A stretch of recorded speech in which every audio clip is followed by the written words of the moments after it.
नमस्कार दोस्तों, एक बार फिर से मैं स्वागत करता हूं आप लोगों का आपके अपने चैनल मिकी क्लासेस में। तो दोस्तों, आप लोगों को थंबनेल देख के पता चल ही गया होगा कि आप लोगों को इस वीडियो में क्या जानकारी देने वाले हैं हम। जी हां दोस्तों, यहां पर यूनियन पब्लिक सर्विस कमीशन की तरफ से एक न्यू नोटिफिकेशन रिलीज होकर आ रही है दोस्तों। 18/8/2020 को ये नोटिफिकेशन रिलीज हो चुकी है, जो कि central arm police force assistant commandant की जो न्यू वैकेंसी आई है यूनियन पब्लिक सर्विस कमीशन की तरफ से, ये 18/8/2020 को ये रिलीज हो चुकी है दोस्तों। अगर आप लोग ग्रेजुएशन कर चुके हैं दोस्तों, आप लोगों का ग्रेजुएशन कंप्लीट है, तो आप लोगों के लिए एक बिग अपॉर्चुनिटी है, ये आप लोग इस फॉर्म को अप्लाई कर सकते हैं। ठीक है, इस वीडियो में मैं दोस्तों आप लोगों को पूरी जानकारी दूंगा, स्टेप बाय स्टेप। इसका जो लास्ट डेट है, इसकी एलिजिबिलिटी क्राइटेरिया क्या है, इसमें एज रिलैक्सेशन का जो क्राइटेरिया है वो क्या है, इसका सिलेबस क्या है, ठीक है, हर एक चीज़ के बारे में स्टेप बाय स्टेप मैं इस वीडियो में जानकारी देने वाला हूँ। तो दोस्तों आप लोग मेरे इस वीडियो पर लास्ट तक बने रहिएगा दोस्तों। ठीक है, तो चलिए जान लेते हैं हम लोग स्टेप बाय स्टेप। तो यहाँ पर दोस्तों जो लास्ट डेट है, यहाँ पर आप लोग देख सकते हैं इस फॉर्म को भरने की, ये 7 सितंबर 2020 को, ठीक है, 7 सितंबर 2020 तक इसकी जो लास्ट डेट है इस फॉर्म को भरने की। ठीक है, यहाँ पर the online application can be, एक मिनट, यहाँ पर सेकंड दिया है, the online application can be withdraw from the 14/9/2020 से 20/9/2020 तक इसकी जो लास्ट डेट है। ठीक है, उसके बाद से यहाँ पर आप लोग देख सकते हैं, आप लोगों को यहाँ पर दोस्तों, यहाँ पर आप लोग देख सकते हैं penalty for the wrong answer. ठीक है, इन ऑब्जेक्टिव टाइप ऑफ क्वेश्चन, ये जो objective type of question paper जो होगा उसमें निगेटिव मार्किंग होगी दोस्तों। ठीक है, उसमें निगेटिव मार्किंग होगी, हर एक रॉन्ग आंसर के लिए आप लोगों को का नंबर कटेगा। ठीक है, निगेटिव मार्किंग इसमें होने वाली है, तो ये भी चीज़। तो यहाँ पर देख सकते हैं आप लोग, सेंट्रल आर्म पुलिस फोर्स की तरफ से जो पोस्ट हैं वो ये सारे रहे। ठीक है, बीएसएफ का पोस्ट है जो कि इसमें 78 पोस्ट हैं। ठीक है, और सीआरपीएफ की तरफ से 13 पोस्ट है, और सीआईएसएफ का 69 पोस्ट है, और आईटीबीपी का 27 पोस्ट है, और एसएसबी के लिए 22 पोस्ट है। ठीक है, 22 सीट है। ठीक है, टोटल जो दोस्तों पोस्ट है वो 209 पोस्ट है। ओके, तो यहाँ पर आप लोगों को पता चल गया होगा इसका जो पोस्ट है दोस्तों, ये टोटल 209 पोस्ट है।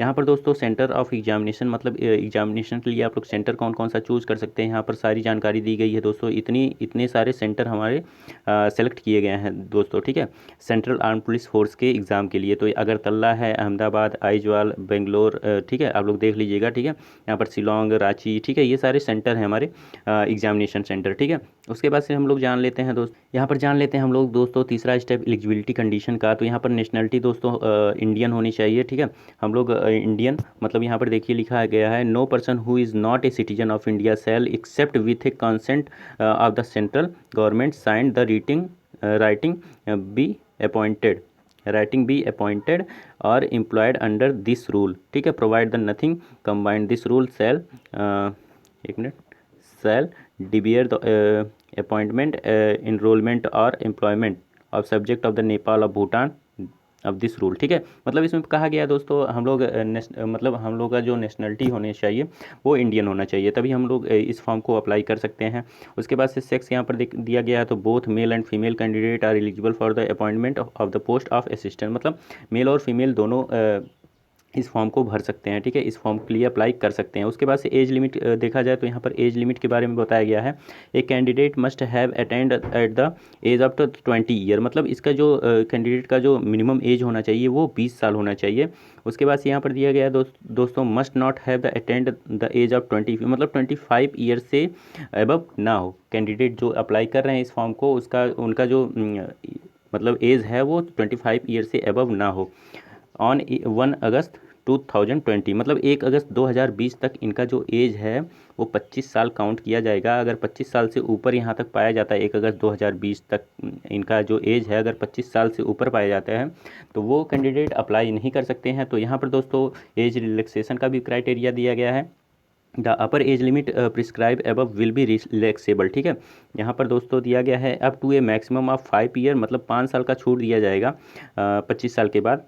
Candidate belong to a schedule caste, मतलब एससी कास्ट के लिए और एसटी कास्ट के लिए। ठीक है, एससी और एसटी वाले जो हैं जो कैंडिडेट हैं वो 25 साल के बाद भी इस फॉर्म को भर सकते हैं, उनको 5 साल का छूट मिलेगा। उसके बाद से दोस्तों नेक्स्ट है up to a maximum of 3 year in this case of candidate belonging to other backward, मतलब ओबीसी के जो कैंडिडेट हैं उनको 3 साल का छूट दिया जाएगा, ठीक है। 25 साल के बाद भी मतलब वो 28 साल के अगर हैं 1 अगस्त 2020 तक, उनका जो 28 साल तक मतलब जो कैंडिडेट हैं ओबीसी के, वो भी इस फॉर्म को अप्लाई कर सकते हैं। ओके, उसके बाद से थर्ड दिया गया है up to a maximum of 5 year, मतलब 5 साल का छूट दिया जाएगा किसको, सिविलियन सेंट्रल गवर्नमेंट सर्वेंट्स को, मतलब जो सिविलियन सेंट्रल गवर्नमेंट सर्वेंट्स हैं उनको ये 5 साल का छूट दिया जाएगा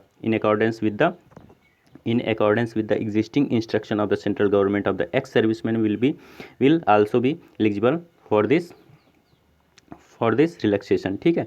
तो यहाँ पर दोस्तों हम लोगों ने एज लिमिट्स के बारे में जाना और एज रिलैक्सेशन की क्राइटेरिया क्या थी इसको जाना। तो दोस्तों अब हम जानेंगे इसका फ़ी, मतलब इस फॉर्म को भरने के लिए जो फ़ीस है वो कितना लगेगा। तो वो दोस्तों 200 रुपये लगने वाला है, ठीक है, 200 रुपये, ठीक है। इस फॉर्म को अप्लाई करने के लिए फ़ीस पेमेंट करना होगा हम लोगों को। ये दोस्तों आप लोग यूजिंग मतलब visa, master, RuPay, credit card, debit card, इन सब से इंटरनेट बैंकिंग से भी कर सकते हैं, ठीक है। यहाँ पर दोस्तों जो आप लोगों का स्टार्टिंग डेट है इस फॉर्म को अप्लाई करने का यहाँ पर दिया गया है 6/9/2020 से ये स्टार्ट हो गया है दोस्तों, ठीक है। यहाँ पर 1 मिनट दोस्तों, लास्ट डेट मतलब यहाँ पर pay by cash mode will be deactivated at 23:59 पे आप लोगों का 6/9/2020 को ये डीएक्टिवेटेड कर दिया जाएगा, ठीक है। तो यहाँ पर दोस्तों उसके बाद से आप लोग नहीं जमा कर सकते हैं, तो उससे पहले आप लोग इससे visa, master, RuPay, credit card, debit card से आप लोग इंटरनेट बैंकिंग से ये 200 रुपये पे कर सकते हैं, ठीक है, इसको फॉर्म को अप्लाई करने के लिए। उसके बाद से हम लोग जान लेते हैं दोस्तों, यहाँ पर देखिए दोस्तों last date for the submission of the application form, यहाँ पर 7 सितंबर 2020 तक इसका जो लास्ट डेट है वो है दिया गया है, ठीक है। यहाँ पर दोस्तों 7 सितंबर 2020 इस फॉर्म को अप्लाई करने की जो लास्ट डेट है ये 7 सितंबर 2020 दिया गया है, ओके। तो दोस्तों उसके बाद से हम लोग जान लेते हैं यहाँ पर रिटन एग्जामिनेशन जो होने वाला है वो कैसे होने वाला है। The written examination to be conducted by the Union Public Service Commission will be held on 20 December, मतलब 20 दिसंबर 2020 को इसका रिटन एग्जामिनेशन होगा and will be comprise 2 paper, इसमें 2 पेपर होंगे, paper first and paper second. Paper first दोस्तों will be held from 10 मतलब 10 बजे से लेके 12 बजे दोपहर तक इसका पेपर फर्स्ट होगा। उसके बाद से जो पेपर सेकंड होने वाला है दोस्तों will be held from the 2 PM, मतलब 2 बजे से लेके 5 बजे तक यहाँ पर होने वाला है पेपर, ठीक है। यहाँ पर 10 बजे से 12 बजे तक आप लोगों का पहला पेपर मतलब 2 घंटे का। उसके बाद से यहाँ पर पेपर सेकंड जो होगा will be held from the 2 PM to 5 PM, मतलब 3 घंटे का, ठीक है। यहाँ पर 3 घंटे का सेकंड पेपर और पहला पेपर आप लोगों का 2 घंटे का होगा, ठीक है। यहाँ पर दोस्तों जो सिलेबस दिया गया है वो देख लेते हैं हम लोग। यहाँ पर 2 पेपर फर्स्ट में पूछा जाएगा वो जनरल एबिलिटी एंड इंटेलिजेंस, जो कि 250 मार्क, मतलब 250 मार्क का ये होगा general ability and the intelligence test, ठीक है, ये 250 मार्क का होगा। उसके बाद से दिया गया है दोस्तों the question in this paper will be the objective multiple answer type in which the question will be sent in the English as well as Hindi, मतलब आप लोग चूज कर सकते हैं। हिंदी अगर लेंगे तो दोनों, इंग्लिश और हिंदी दोनों में आएगा, अगर इंग्लिश चूज करेंगे तो आप लोगों का इंग्लिश में पेपर आएगा, ठीक है। तो यहाँ पर दोस्तों जो पेपर सेकंड होने वाला है वो दोस्तों होगा general study, essay and the comprehension, जो कि 200 मार्क का होगा, मतलब यहाँ पर 250 मार्क का ये पेपर फर्स्ट होने वाला है जो कि जनरल एबिलिटी एंड इंटेलिजेंस है, और सेकंड पेपर दोस्तों general study, essay and the comprehension से होने वाला है जो कि 200 मार्क का है, ओके। उसके बाद से दोस्तों यहाँ पर दिया गया है in this paper candidate will be the allowed the option of writing the essay component in the English of Hindi and but the medium of the precise writing comprehension, okay. उसके बाद से component and other communication language skill will be by be English only, ठीक है। उसके बाद से हम लोग देख लेते हैं इसका जो आप लोगों यहाँ पर दोस्तों जो आप लोगों का physical standard, physical efficiency test and medical standard test है वो कैसे होगा। तो फिजिकल एफिशिएंसी जो टेस्ट है दोस्तों आप लोगों को 100 मीटर रेस लगानी होगी इन 16 सेकंड मेल के लिए और फीमेल के लिए 18 सेकंड, ठीक है। उसके बाद से 800 मीटर रेस फिर से लगानी होगी 3 मिनट 45 सेकंड में मेल के लिए और 4 मिनट 45 सेकंड फीमेल के लिए, ठीक है। और उसके बाद से लॉन्ग जंप आप लोगों को लगाना होगा, ठीक है, 3.5 मीटर का लॉन्ग जंप मेल के लिए और 3 मीटर फीमेल के लिए। 3-3 चांस दिए जाएंगे आप लोगों को, 3-3 बार आप लोगों को चांस मिलेगा, ठीक है। आप लोगों को 3-3 बार इस चीज़ के लिए चांस मिलने वाला है, ठीक है। उसके बाद से दोस्तों शॉर्ट पुट मतलब 7.26 किलो का लेके 4.5 मीटर आप लोगों को ये दौड़ना है, ठीक है। उसके बाद से दोस्तों यहाँ पर ये हो गया आप लोगों का ये फिजिकल एफिशिएंसी टेस्ट। उसके बाद से हम लोग जान लेते हैं उसके बाद से हम लोग जान लेते हैं यहाँ पर दोस्तों लिखा है pregnancy at the time of the PET will be the disqualified and the pregnant female candidate will be the rejected. मतलब यहाँ पर जो अगर फीमेल कैंडिडेट अगर प्रेग्नेंट है तो उसको रिजेक्ट कर दिया जाएगा यहाँ पे, ठीक है। उसके बाद से इंटरव्यू पर्सनालिटी टेस्ट यहाँ पर देख लेते हैं। Candidate who are the declared qualified in the medical standard test, मतलब मेडिकल में अगर वो पास हो जाता है will be called the interview, उसको इंटरव्यू के लिए बुलाया जाएगा। Personality test to be conducted by the Union Public Service Commission की तरफ से, मतलब इसको कैंडिडेट को पर्सनालिटी टेस्ट के लिए यूनियन पब्लिक सर्विस कमीशन की तरफ से बुलाया जाएगा, ठीक है। Candidate who are the declared medically unfit but allowed to appear before the review, मतलब उसको रिव्यू के लिए रखा जाएगा, ठीक है। अगर मान लो वो मेडिकल में छट जाता है, उसके बाद से उसको कैंडिडेट को रिव्यू में रखा जाएगा। उसके बाद से दोस्तों यहाँ पर आप लोगों का फाइनल सिलेक्शन हो जाएगा मेरिट बेस पे। The merit list will be the drawn on the basis of the mark of the obtained by the candidate in the written examination and the interview personality test. मतलब यहाँ पर दोस्तों आप लोगों का रिटन टेस्ट और ये जो यहाँ पर आप लोगों का रिटन एग्जामिनेशन और इंटरव्यू और पर्सनालिटी टेस्ट के आधार पर यहाँ पर मेरिट बनेगी। उस मेरिट के आधार पर आप लोगों का फाइनल सिलेक्शन हो जाएगा, ठीक है।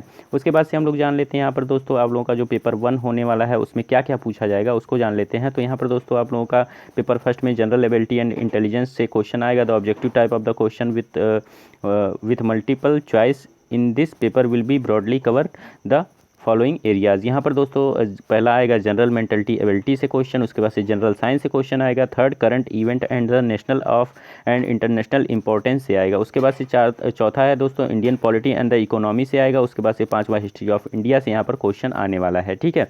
उसके बाद से जो छठवां है दोस्तों आप लोगों का इंडियन एंड वर्ल्ड जियोग्राफी से क्वेश्चन आने वाला है। पेपर सेकंड जो होगा दोस्तों आप लोगों का उसमें दोस्तों पूछा जाएगा general study essay and the comprehension से क्वेश्चन आने वाला है। इसमें दोस्तों पार्ट ए पार्ट बी में आप लोगों का ये पेपर होगा। पार्ट ए में दोस्तों आप लोगों का ऐसे question which are to be answer in long narrative from the neither Hindi और इंग्लिश। यहाँ पर ऐसे क्वेश्चन होगा, ठीक है, ऐसे राइटिंग होगा। और पार्ट बी में कम्प्रीहेंशन टेस्ट होगा। इसमें मार्क कम्प्रीहेंशन वाले में आप लोगों को 120 मार्क का ये होगा, ठीक है। तो यहाँ पर दोस्तों आप लोगों को फुल जानकारी आप लोगों हमने जितना जानकारी हो सकता था हमने इस चीज़ के लिए इस फॉर्म को अप्लाई करने के लिए इसमें जो एलिजिबिलिटी क्राइटेरिया थी, एज रिलैक्सेशन क्राइटेरिया थी, क्या क्या सिलेबस है, ठीक है, इस चीज़ को इसमें जो फॉर्म का जो एग्ज़ाम होगा, ठीक है, इस चीज़ के लिए जो एग्ज़ाम होने वाला है उसमें क्या क्या सिलेबस है, किन किन सब्जेक्ट से क्वेश्चन आने वाले हैं, क्या क्या फिजिकल एबिलिटी है क्राइटेरिया है, ठीक है। इन सब चीज़ों के बारे में मैंने पूरी जानकारी आप लोगों को देने की कोशिश की। तो उम्मीद करता हूँ आप लोगों को मेरा ये वीडियो पसंद आया होगा दोस्तों। तो आप लोग जल्दी से इस फॉर्म को अप्लाई कर दीजिए। अगर आप लोग बैचलर डिग्री मतलब ग्रेजुएशन कंप्लीट कर चुके हैं, ठीक है, किसी भी सब्जेक्ट से अगर आप लोग ग्रेजुएशन कंप्लीट कर चुके हैं तो इस फॉर्म को आप लोग अप्लाई कर दीजिए, ठीक है। तो चलिए मिलते हैं हम आप लोगों को अगले वीडियो में एक ऐसे इंटरेस्टिंग टॉपिक के साथ। तब तक के लिए दोस्तों धन्यवाद।